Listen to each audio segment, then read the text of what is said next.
फिर से मुस्कुराए और मिलके गुनगुनाए हैं गुमशुदा जो खुशियाँ सारी वो ढूंढ लाए। आओ फिर से मुस्कुराए morning with Farah. Welcome back ATV morning with Farah में खुशामदीद। और आज हम बहुत टैलेंटेड मोहम्मद हारिस अहसन से मिल रहे हैं। हारिस जो हैं इन्होंने पूरी दुनिया में दूसरी पोजीशन हासिल की है जब हैकाथॉन की बात होती है, और इनका जो है सोलो प्रोजेक्ट था डेवऑप पे इन्होंने काम किया और उसके बारे में इन्होंने तफसील से बताया। अच्छा हारिस, ड्रीम क्या है, क्या ख्वाब है अब जबकि आप सिर्फ दिन में 3 घंटे सोते हो माशाल्लाह से, पीछे 1.5-2 साल से मुसलसल मेहनत कर रहे हैं, तो क्या हासिल करना चाह रहे हैं? बेसिकली मेरा जो पर्पज़ है ना वो यही है कि पाकिस्तान के लिए, पाकिस्तान के जो यूथ है उसकी अवेयरनेस के लिए। लेकिन इससे पहले भी ना बहुत सी चीज़ें हैं जो आपको खुद से फेस करनी पड़ती है, खुद उस जर्नी पे चलना पड़ता है कि दूसरों को बता सको कि इसमें ये हर्डल्स आती हैं, ऐसे ऐसे आपने इस चीज़ को करना है सब कुछ। तो मैं पहले खुद से ये चाहता हूँ कि मैं एक बार US की मार्केट के अंदर इन होने की सबसे आसान तरीका मैंने आपको बताया, जैसे स्कॉलरशिप किसी भी यूनिवर्सिटी में चले जाओ स्कॉलरशिप के थ्रू। तो जो मैं स्कॉलरशिप अप्रोच करना चाह रहा हूँ वो फुली फंडेड है कि मेरा कुछ भी ना लगे, मीन्स के सिर्फ जो वीज़ा और ये IELTS की फ़ीस होती है इसके अलावा मेरा कुछ भी ना लगे, और मैं एक बार उस यूनिवर्सिटी में जाऊँ। और यूनिवर्सिटी में जाने के बाद जब मार्केट में जाते हैं ना, उनको हम अपनी CV देते हैं, हम उन्हें ये नहीं कहते कि मैं पाकिस्तान से आया हूँ। अब उन्हों के लिए पाकिस्तान एक थर्ड वर्ल्ड कंट्री है, उनको इतनी नहीं है वैल्यू पाकिस्तान की उनके लिए ना। तो हम उससे ये नहीं कहते कि हम पाकिस्तान से आए, उनको कहते हैं कि हम आपकी इस यूनिवर्सिटी से आए। तब वो ट्रस्ट ज़्यादा करते हैं हम पे और हमें बहुत ज़्यादा ऑफर ज़ाहिर है वो जो स्किल डिग्री जिसके लिए आप इतनी मेहनत करते हैं वो यही है कि आप दुनिया उस स्किल को पे करती है ना। बिल्कुल, you are the skill holder, तो वो आपको वैल्यू करती है उस स्किल के लिहाज से। अच्छा, तो अब आपके जो आपने बीच में ये भी जिक्र किया था गुफ्तगू में कि जो मेरे क्लास फेलोज थे वो मुझे कोई इतना समझते नहीं थे कि मैं कुछ कर पाऊंगा, लेकिन फिर वो भी हैरान हो गए कि ये सब कुछ। ये कैसे होता है कि एक बच्चा या एक लड़का जो क्लास में लो प्रोफाइल नज़र आता है लेकिन वो एक हाई अचीवर हो जाता है, वो ज़्यादा आगे निकल जाता है बनस्बत उन बच्चों के जो बाज़ुकात नंबर और ग्रेड्स बहुत अच्छे ले रहे होते हैं लेकिन हासिल कुछ नहीं कर पाते? ऐसा क्यों होता है? ये बेसिकली जब मैंने शुरू किया ना अपनी ये जर्नी शुरू की ना, तो मेरे 2 दोस्त थे हुज़ैफ़ा तौसीफ़। अब उन्हों के साथ मैंने डेवलपमेंट कर बिल्कुल बिगनिंग जो थी ना हमने सब ने तीनों ने इकट्ठे की थी। अब उसके अंदर डिफरेंट स्टेजेस आते हैं, HTML CSS जावास्क्रिप्ट। उसमें जो जावास्क्रिप्ट चीज़ है ना वो थोड़ी टेक्निकल है पाकिस्तान में, और उस टेस्ट में मैं फेल हो चुका था, वो दोनों पास हुए थे। लेकिन फिर भी मैंने रिक्वेस्ट करके ना उस चीज़ को कंटिन्यू कर लिया। आज भी मुझे कहते हैं कि यार तू जावास्क्रिप्ट में फेल था। वो इस चीज़ को ना थोड़ा सा मजाक कर रहे होते हैं। तो अब जो मैंने उनको चीज़ें बताई कि यार ये मेरी फीचरिंग हुई है, मैं ऐसे TV शो में जा रहा हूँ, वो बिल्कुल सरप्राइज थे इस चीज़ को देख के कि यार हमारा दोस्त ऐसे जा रहा है। तो ये तब भी होता है। मैं जो सारे हैं जो आपको बताया, डॉक्टर आमिर खान, वो भी ये चीज़ कहते हैं कि आपने मूवीज़ में देखा होगा कि जो सबसे कमज़ोर इंसान है वो ही इतना ताकतवर हो जाता है, जो सबसे नालायक है वो ही इतना लायक हो जाता है। ये चीज़ होती है कि जब आप देखते हैं ना अपने इन्वायरमेंट को और आप देखते हो यार हर कोई मुझे टोंट ही कर रहा है, मैं इतना वीक हूँ, मैं ऐसा नहीं हो सकता, फिर वो कोशिश करता है, एक उसमें खड़ा होता है, उसमें जज्बा आता है फिर उस चीज़ का, और फिर वो उस चीज़ को लेकर चलता है और कहता है कि हाँ जो ऐसे बातें सुनाते हैं मैंने उनको करके दिखाना है आपको। तो ये एक मोटिवेशन। मैं भी 3 घंटे सिर्फ सोती थी उन दिनों में, और मैंने बिल्कुल अलग कर लिया था अपने आप को, क्योंकि मुझे भी यही क्रेज़ था, नंबर ला के दिखाने हैं। मैंने एक दफ़ा, मुझे ताना ना कोई दे सके कि नंबर नहीं, बिकॉज आप जब जुनून में काम करते हैं तब आप काम कर सकते हैं। अच्छा, घर वालों का क्या रिएक्शन है? अब्बा को कैसा लगता है? यकीन ही नहीं कर रहे कोई भी। वो तो कह रहे थे कि यार तू शो में जा रहा है। हुआ क्या, पहले तो पापा को ना ये चीज़ का यकीन नहीं हो रहा था कि सच में जा रहा है। शो से बड़ी आपकी अचीवमेंट है। हाँ बिल्कुल, globally 2nd position in hackathon. I mean ये तो प्राउड करने के लिए किसी भी फैमिली को बहुत काफ़ी है। हाँ जी बिल्कुल, वो था ना कि उनके सरप्राइज। बेसिकली मैंने हर वक्त घर बैठे रहना, एक लैपटॉप पे एक कॉर्नर में।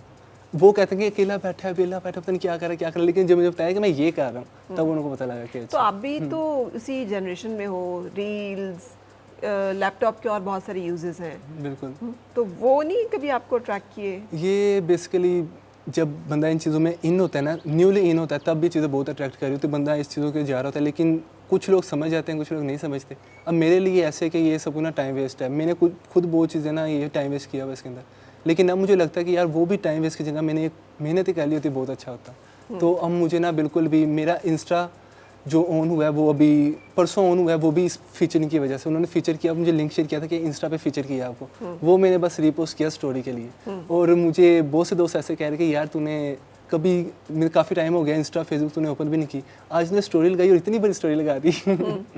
तो ये चीज़ें मेरे लिए सोशल मीडिया में ना सिर्फ लिंक्डइन है जो कि मेरा प्रोफेशनल मीडिया मेरे लिए, क्योंकि वो सब प्रोफेशनल लोग हैं उसके ऊपर। उसके अलावा डिस्कॉर्ड है, स्लैक है, ये जो सी ना प्रोफेशनल चीज़ें मेरे लिए अब ये मायने रखते हैं, बाकी इतनी नहीं। अच्छा, और आपने अपने कुछ गुरुज का जिक्र किया, क्या कोई ऐसा रोल मॉडल भी है जिसके जैसा आप होना चाह रहे हैं, जिसको आप देखते हैं, लोग को फॉलो करते हैं? अब जो उनसे ना मेरे मेन जो मैंने आपको बताया 3 पर्सन है, जो डॉक्टर जफ़र शाहिद हैं, डॉक्टर रिजवान हैं और डॉक्टर आमिर खान हैं।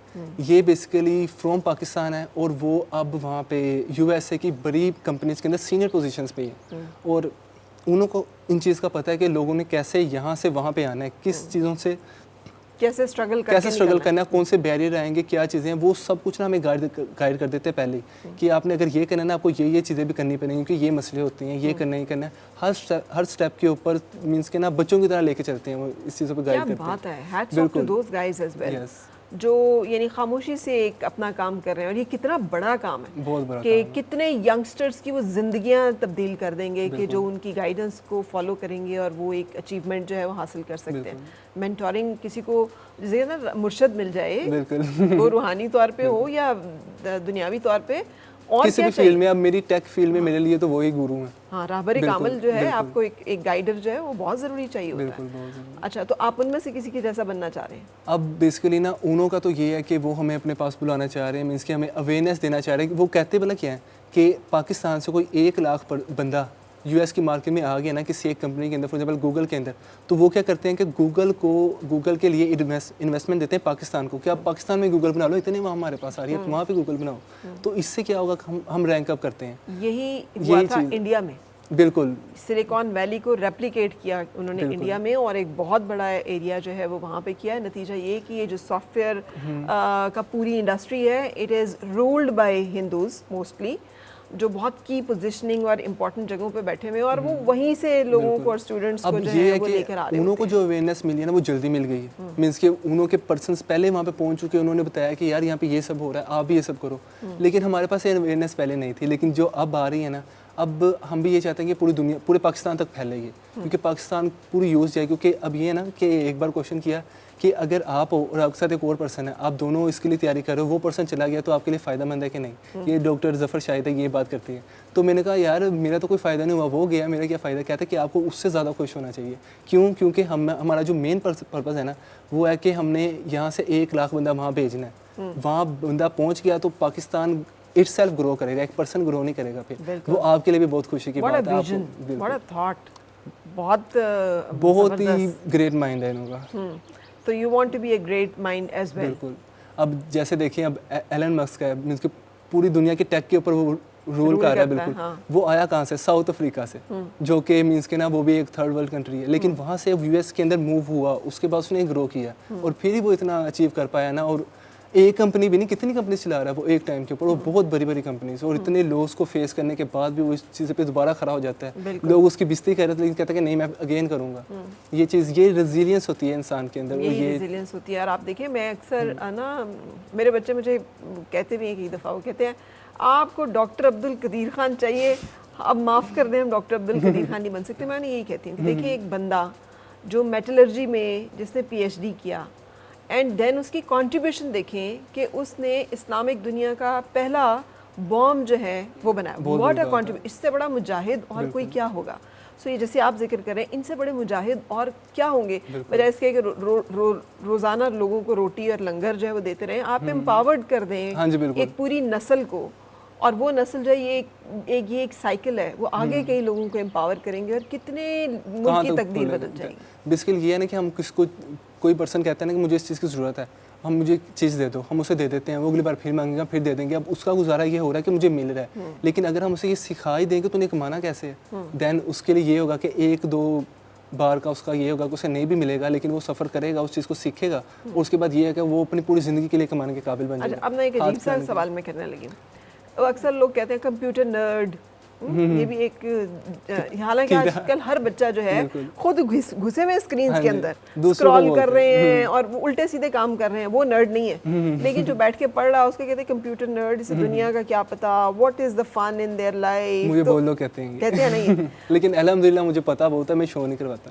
तो अच्छी बात है। लेकिन आई थिंक कि you are having the best fun, आप अपनी ज़िंदगी के हर लम्हे को सही यूज़ करो। लेकिन ये कभी दिल पे गुजरती है कि यार बाकी जो आपके साथ के लोग हैं वो आपको ऐसे समझते हैं यार इसको दुनिया का क्या पता, ज़िंदगी का बेसिकली क्या पता। इसी वजह से ना मेरा कोई ऐसा दोस्त नहीं है कि मैं कह सकता हूँ यार ये मेरा बेस्ट फ्रेंड है, ये मेरा बेस्ट फ्रेंड। मैं मेरी किसके साथ ना घूमना फिरना नहीं है दोस्तों के साथ। मेरा ये है कि फ्रेंड सर्कल बहुत छोटा है, बहुत छोटा, इतना कि कोई 4-5 लोग ही होंगे मेरे करीब जो हैं, वो ही जो डेवलपर दोस्त हैं 2 और 2-4 और दोस्त हैं, बस ऐसे, वो भी किसी ना किसी पर्पस के लिए ही। उसके अलावा ना कोई मेरा ऐसा कोई आवारा दोस्त मतलब कि कहीं यहाँ पे घूमने चलते हैं, यहाँ पे घूमने चलते हैं। मुझे इस चीज़ का कहते हैं ना कि शौक ही ख़त्म हो गया। ये है कि मैंने अब स्ट्रगल करनी है कि एक बार मैं कुछ कर लूँ ना, अचीव कर लूँ एक बार, उसके बाद पूरी ज़िंदगी मैं आराम से सुकून से गुजार सकूँ। ये ना हो कि मैं अभी इंजॉय करता रहूँ, बाद में मेरे लिए हार्डशिप आती रहे। तो अच्छा, अम्मा का क्या रोल और किरदार है आपकी इस पूरे कामयाबी में? बेसिकली मेरे अम्मा का और अब्बा का दोनों का एक ही है कि ये सामने फेस पे ना मुझे कहते रहेंगे तो कुछ नहीं करता, कुछ नहीं करता, लेकिन कोई आ जाए ना, गेस्ट आ जाए या किसी और को बताना हो, ऐसी तारीफ़ें करेंगे कि तब पता लगता है कि हाँ ये तारीफ़ करते हैं। फेस पे बैठे ना इतनी तारीफ़ नहीं करते कि एम ही बैठा रहता, कुछ भी नहीं करता, ये चीज़ें। लेकिन at the end back and पे उनकी बहुत ज़्यादा सपोर्ट है। और यहाँ पे कोई टीचर्स, कोई ऐसे लोग जिन्होंने आपको हाथ पकड़ा हो, कोई साथ दिया हो? बेसिकली मेरा ये चीज़ें ना जब होती हैं कि आप किसी यूनिवर्सिटी में हो, लेकिन मेरा जो है ये एफिलेटेड में है, लेकिन फिर भी वहाँ पे प्रोफेसर हैं, सर वसीम है, सर सईद हैं, और मैं एक जिक्र करूँगा मैम सोनी है, वो मेरी मैथ की टीचर है। और उन्होंने जब उनको बताया ना ये बात कि मैं ऐसे जा रहा हूँ, तो उन्होंने मेरी ड्रेसिंग के लिए तुमने ये पहना है, तुमने ये करना है, तुमने ऐसे करना है, तुमने बेल्ट ये पहनी, इतना भी उन्होंने बताया कि ऐसे करना है। ये उनका ही मैचिंग है कि उन्होंने ब्लू, हाँ जी, उन्होंने ये चीज़ का बताया कि ये करना है, ये करना है। मीन्स कि ना वो थ्रू आउट द जर्नी वो इतना मुझे सपोर्ट करते रहे, और ये बहुत अच्छी बात है। और एक और है मैम आमना, वो मेरी इंग्लिश की टीचर थी, वो मुझे स्पीकिंग स्टाइल, वोकल्स, इमेज, ये चीज़ों का बताती रही। और मीन्स कि ना मेरे लिए ये था कि बहुत ज़्यादा सपोर्टिव चीज़ थी। अच्छा, वैसे जो बेसिक एजुकेशन है वो आपकी उर्दू मीडियम स्कूल से है या ये जो आजकल के इंग्लिश मीडियम से है? और आपने शुरू से वहीं पर ही सारी तालीम जो है वो हासिल की है? इंग्लिश मीडियम में है, लेकिन मेरे इंस्टीट्यूट चेंज होते रहे हैं। बेसिकली पहले घर के पास स्कूल था, उसके बाद कॉलेज जब आया पंजाब कॉलेज में, उसके बाद यूनिवर्सिटी के लिए ना बेसिकली जब मैंने ये शुरू किया ना कोडिंग का, तब मेरे एफएससी के मेडिकल के जो एग्ज़ाम है वो ख़त्म ही हुए थे अभी, तो मैंने ये शुरू किया और मैं सॉफ्टवेयर हाउस में मैंने बेसिकली वहाँ पे कोर्स करना शुरू कर दिया। तो मेरा ये था कि मैंने कहा मैंने नहीं आगे पढ़ना, मैं भाई यहाँ पे सॉफ्टवेयर हाउस में ही रहना है, मैंने पूरी ज़िंदगी यहाँ पे काम करना है। इसकी मेंटेलिटी तब ये नहीं थी, सॉरी। तो ये चीज़ थी, मैंने कहा मैंने ऐसे काम करना है, मैंने नहीं पढ़ना आगे, मुझे ज़रूरत ही नहीं है। लेकिन पापा ने कहा कि ये करो, बहुत अच्छी बात है, आप अच्छा सोच रहे हो, लेकिन इसके साथ आपको अगर डिग्री मिल जाती है ना बीएस की, तो आपके लिए अपॉर्चुनिटीज़ और ज़्यादा ओपन हो जाती है। जैसे अब मेरे पास बैचलर की डिग्री होगी, एट द एंड मैं मास्टर के लिए जा सकूँगा, लेकिन पहले मैं नहीं जा सकता था। लेकिन ये भी चीज़ें वो है ना कि जो होता है अच्छे के लिए होता है, मैं नहीं कर रहा था। मुझे फोर्सफुली ये जो फर्स्ट सेमेस्टर था ना, ये तकरीबन कुछ 6 मंथ का होता है, मुझे लास्ट 2 मंथ में एडमिशन मिला, मीन्स कि बिल्कुल ही एंड पे जाके, लेकिन वो भी एडमिशन मिल गया और मैंने कर लिया DPS कॉलेज में। तो अच्छा, I have heard very good things about DPS Faisalabad ख़ास तौर पे, कि उन्होंने बहुत सारे कंप्यूटर के और लैब्स और ये सारी चीज़ें वहाँ पे बढ़ाना शुरू की हैं बच्चों को, जो कि एक बहुत ज़बरदस्त बात है। और ये चीज़ यहाँ इस्लामाबाद में भी, लाहौर में भी, कराची में भी बहुत सारे स्कूल्स में अभी तक नापैद है। वो रिवायती वही अंग्रेजी, मैथ, साइंस, फिजिक्स, वो पुराना निसाब पढ़ाई बहुत अच्छी चीज़ जो शुरू हुई है ना, वो आई है कंप्यूटर की बुक चेंज हुई है जिसमें पाइथन आ गई। हाँ। और कितने भी पर्सन हैं वो टेक फील्ड के हैं नहीं हैं, सबके लिए रिकमेंडेड है कि पाइथन सीखो। क्योंकि अगर फॉर एग्जांपल मैं हूँ ना, अब टेक पर्सन है, मेरे साथ कोई 10-12 बंदे और भी हैं, हम सब अगर चैलेंज में आएंगे ना, कंपटीशन में आएंगे कि हमने इस कंपनी में इस रोल पे जाना है, तो ये है कि IT के जो बंदे हैं ना वो बहुत ज़्यादा हैं, लेकिन यही पर्सन कोई मेडिकल का बंदा है ना, वो अगर इस चीज़ को सीख ले, तब उनके पास ये होगा कि फॉर एग्जाम्पल अब हॉस्पिटल्स हैं, हॉस्पिटल में डिफरेंट मशीनरी हैं, वो कैसे किसने बनाई है, वो कोई ऐसे पर्सन होगा जिसके पास मेडिकल की इन्फॉर्मेशन भी होगी, टेक की फील्ड इन्फॉर्मेशन भी होगी, तो वही पर्सन इस चीज़ को ज़्यादा ग्रो कर सकता है।